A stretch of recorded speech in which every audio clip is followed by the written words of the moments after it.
Welcome back, everyone. Ready for another deep dive? Always. Today, we're going way back to the beginning of the 19th century, Oh, wow. to 1800 to be exact. The election of Thomas Jefferson, Okay. it's not just a history lesson, though. We're going to see how that election, its impact, it kind of rippled through the next few decades, Hmm. especially in how presidents use their veto power. Interesting. And we're focusing specifically on vetoes related to banks and those big infrastructure projects, the ones that shape the whole landscape of the country. I see where we're going with this. It's going to be fascinating, I think. Yeah, the through line here is really what's captivating. It's not just presidents being like, nope, don't like this law. It's more like they were making a statement. Each veto, it's like a strategic move. Ooh, I like that. A strategic move. In a much bigger game, almost like a chess match about how America should be governed. It's like they were setting a precedent, shaping the very role of the federal government, Exactly. which, let's be honest, is something we're still wrestling with today. Right. Oh, absolutely. That debate's never really gone away. But okay, before we get ahead of ourselves, Mm-hmm. let's rewind all the way back to that pivotal moment, Yeah. the election of 1800. What made it such a turning point in American history? Well, you had the Federalists, right? Like Alexander Hamilton, right? Yeah, they wanted a strong central government, the whole nation humming along. A lot of emphasis on finance, industry, that kind of thing. Exactly, a very specific vision. But then you have Thomas Jefferson and his camp, the Democratic Republicans, They were all about states' rights, right? with a much more decentralized approach. And Jefferson's victory, it was like a seismic shift. It really did change the whole trajectory of the country. Oh, absolutely. And that's where these vetoes come in. It wasn't just random acts. It was about drawing a line in the sand. Tim is saying, this is how we interpret the Constitution. This is how we see the role of the federal government. Especially when it came to banking and what they called back then internal improvements. Internal improvements. Okay, before we get lost in the 19th century jargon, can we break that down for our modern ears? What exactly did that term mean back then? Sure. Back then, internal improvements mostly meant transportation stuff. Roads, canals, building up the country's infrastructure. So it was about literally shaping the physical landscape of the nation. But the real debate was, who gets to do it? Should it be the federal government leading the charge? Or should it be left to individual states? Ah, so it wasn't just about building roads. It was about control, about who calls the shots. Exactly. And nobody embodies this struggle more than James Madison. Our fourth president, the father of the Constitution himself. He was deeply involved, obviously. But what's fascinating is he didn't just write the rules.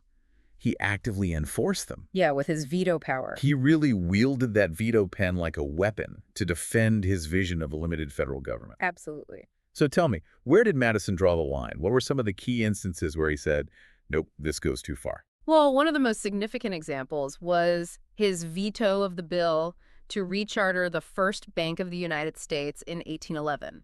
It's quite interesting because Madison himself was involved in setting up that very bank earlier in his career. Oh, the irony. It is kind of ironic, right? Vetoing something you helped create. So what changed his mind? Well, his thinking evolved, I guess you could say.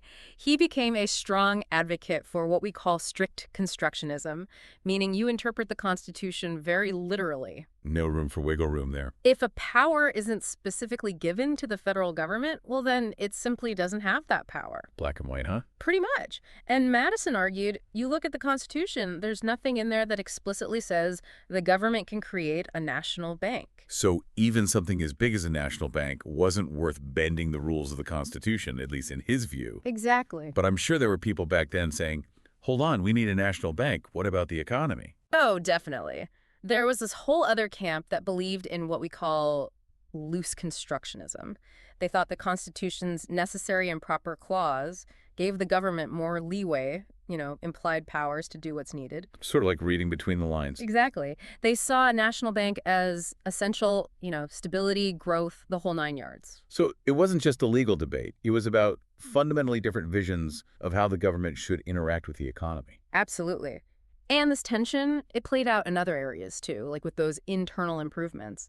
Madison, sticking to his strict constructionist guns, Right. he vetoed several bills related to things like roads and canals. Back to the roads and canals. Okay, help me understand this. Why was the federal government funding infrastructure projects such a big deal back then? What was the core of that controversy? Well, for Madison, it came back to that same principle. Limiting federal power, he saw these projects as primarily the responsibility of individual states. It's that whole states' rights argument again. Exactly. And there were also concerns about whether federal funding would favor certain regions over others, creating an unfair advantage. Ah, so it was about fairness, about maintaining a balance of power between the states. And keeping things in check, making Hmm. sure one area doesn't get all the perks while others are left behind. Sounds like infrastructure was a political hot potato even back then. Not much has changed, huh? Nope, not really. And this wasn't a one-time thing for Madison. Throughout his presidency, he consistently used his veto power on internal improvement bills. It was a clear message about where he stood on the issue. He was setting a precedent, almost like a blueprint for future presidents to follow. Yeah. And I'm guessing his successors didn't exactly ignore that blueprint, did they? Not at all. In fact, they took it and ran with it. Let's move on to James Monroe, the fifth president. He followed that same line of thinking. Limited government. Very much so. He even vetoed the Cumberland Road Bill in 1822. Wait, the Cumberland Road, that was a big deal, right? Like a national highway. Yeah, a major project. And the bill would have given the federal government the power to collect tolls to keep it up and running. Interesting. So it wasn't even about building the road itself. It was about who got to control it, who profited from it. You got it. And Monroe, he wasn't having it. He Yeah. said giving the feds that much power over something as important as a major road, it was a slippery slope. He was worried about too much federal control, right? Exactly. He thought it could mess with interstate commerce, give some regions an unfair advantage. It's that classic states' rights argument again, keeping power closer to home. Mhm. But did that way of thinking hold up as the country kept changing and growing? It's a good question. I mean, think about it. Westward expansion, the Industrial Revolution, more and more people. The whole country was transforming. And with all that change, you're going to have new problems, new debates about what the government should and shouldn't do. And then comes Andrew Jackson, right? Old hickory. The seventh president, a real force of nature. I can't imagine him backing down from a challenge. He did have that reputation, didn't he? So how did Jackson, with all his boldness, fit into this whole veto story, especially when it came to limiting federal power? Well, it's interesting. Despite that image of him as a strong executive, Right. Jackson was actually in line with his predecessors on this issue, at least to a point. He believed in a government that served the everyday person, The common man. not just the wealthy or powerful. So even though he was a strong leader, he wasn't necessarily for big government, at least not in every area. It's a bit of a paradox, isn't it? He was willing to use his power as president when he thought it was necessary, Right. Not afraid to take charge. but he also believed in keeping the federal government out of things that he felt were best left to the states or to individuals to handle. Okay, I can see how that fits with the whole limited government philosophy. So where did the vetoes come in? I know there was a lot of drama surrounding the second bank of the United States during his time. Oh, yeah. That was a huge showdown. Jackson saw the second bank kind of like Jefferson saw the first bank. A tool of the elite, a symbol of financial power that was hurting the average American. He really went after them, didn't he? He did. And his veto of that recharter bill in 1832, it was a defining moment. It's almost like he was channeling that same populist energy we see in politics today. It was a populist move for sure. He made it about fighting corruption, about fairness for the common person. And it clearly resonated with a lot of people. Oh, yeah, especially those who felt like they were getting left behind as the economy changed and grew. So Jackson, even with his strong personality, was still carrying that torch of limited federal power, at least when it came to things like banking. Yeah, But what about those internal improvements we talked about earlier? Did he veto any of those too? he did. And there's one that really stands out, the Maysville Road Bill in 1830. That sounds familiar. Madison vetoed similar bills, right? Yeah, remember those. This one was about funding a road in Kentucky, and Jackson saw it as a perfect example of federal overreach. Hold on. A single road in Kentucky sparked a presidential veto. That seems like a bit much, doesn't it? What was Jackson's reasoning there? Well, his argument was that the federal government had no business getting involved in funding purely local projects. Even if it was something like a road that would benefit people. Even then, he said it was Kentucky's responsibility, not the federal government's. And he worried about setting a precedent for future spending, too. So even as the country was expanding and transportation was becoming more and more important, he still stuck to that idea of a clear dividing line between federal and state responsibilities. Yep. He was drawing that line in the sand. But, not everyone agreed with him. Of course not. There were probably plenty of people who thought his vetoes were holding back progress. Oh, absolutely. Especially those who felt that the federal government needed to play a bigger role in building up the nation's infrastructure. They probably argued that a growing country needed the federal government to step up and connect markets, help businesses grow, things like that. Exactly. So you have this constant tension between wanting a more active federal role and advocating for limited government. It's a debate that seems to never really go away. It's a fundamental question, isn't it? And it brings us to another president who found himself right in the middle of it, John Tyler. Tyler, he was a Whig, right? Yeah. But didn't he clash with his own party over this whole issue of federal power? Big time. He was a Whig, but his views on the role of government, especially when it came to things like banking, were more in line with that older Democratic Republican way of thinking. He was kind of a maverick, even within his own party. You could say that, and it led to some pretty major conflict. I bet. So what were some of the vetoes that really caused fireworks during his presidency? Well, those bank bills, there were actually two of them, and they landed on his desk in 1841. Okay, so the Whigs are in power, they control Congress, they're ready to get things done. Exactly. And one of their big priorities was establishing a new national bank. They saw it as crucial, right? To stabilize the economy, promote growth. Absolutely. They really believed in the power of the federal government to kind of steer the ship, so to speak. But Tyler wasn't having it, was he? He just wasn't on the same page. Nope, not at all. Even though he was a Whig, when it came to banking, he was much more aligned with that Jeffersonian philosophy of limited government involvement in the economy. He was basically saying thanks, but no thanks to his own party. Pretty much. And the Whigs, well, they were furious. I can imagine. They saw it as a betrayal, like he was siding with the Democrats on this fundamental issue.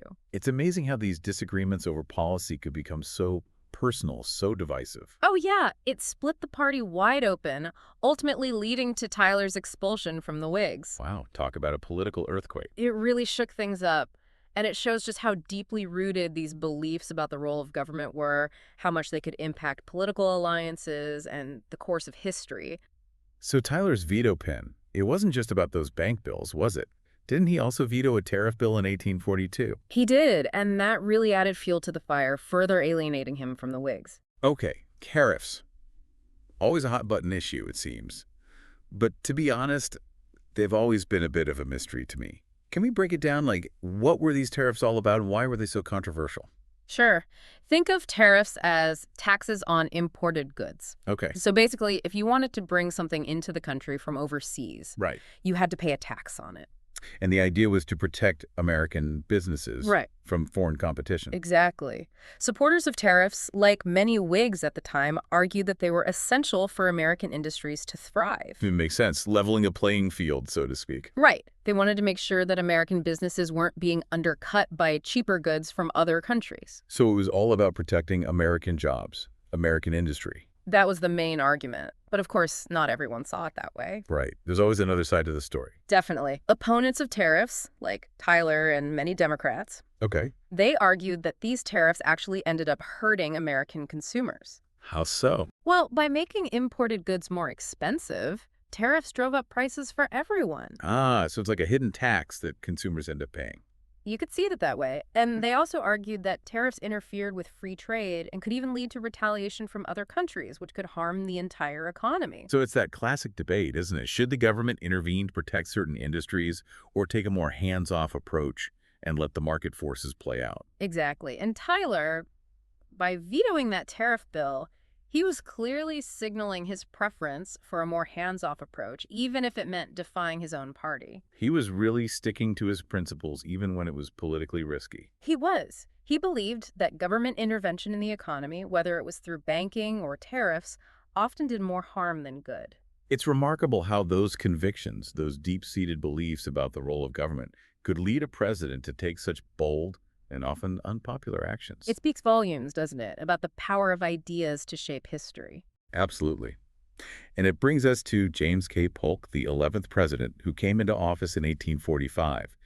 He was a Democrat, and he continued this trend of using vetoes to rein in federal power, especially when it came to spending on internal improvements. Ah, those internal improvements. They just keep coming up, don't they? It seems like they were a constant source of friction, that battleground between those who wanted a more active federal government and those who favored a more limited role. It was a recurring theme throughout the 19th century. So where did Polk stand on this issue? Polk was very much in the limited government camp. He shared the view of his predecessors that the federal government should not be in the business of funding projects that mainly benefited individual states or local communities. He saw it as overreach, right? An intrusion into areas that were better left to the states. Exactly. He believed it was a dangerous expansion of federal power and potentially a waste of taxpayer money. So even though the country was growing rapidly and there was a clear need for better infrastructure, he still held firm to that principle of keeping the federal government out of what he considered to be state affairs. He did. And one of the clearest examples of this was his veto of the Rivers and Harbors Bill in 1846. Another infrastructure bill. Mm, Seems like they were constantly being debated back then. they were. This one was similar to the bills that Madison and Monroe had vetoed. Right. It proposed federal funding for all sorts of projects to improve waterways across the country, things like dredging rivers and building harbors, all aimed at boosting transportation and commerce. It was a big push to modernize the nation's infrastructure, and Congress clearly saw a role for the federal government in making that happen. They did, but Polk wasn't convinced. He saw it as a classic case of federal overreach. So he pulled out his veto pen.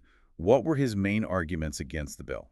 He basically echoed the arguments of his predecessors. Okay. He said the bill was unconstitutional because it was using federal funds for projects that were essentially local in nature. He was drawing that line in the sand again, saying, if it's a local project, local funds should pay for it. But didn't he worry that this approach could hold back certain regions that maybe didn't have the resources to fund these projects on their own? That was definitely a concern raised by those who supported the bill.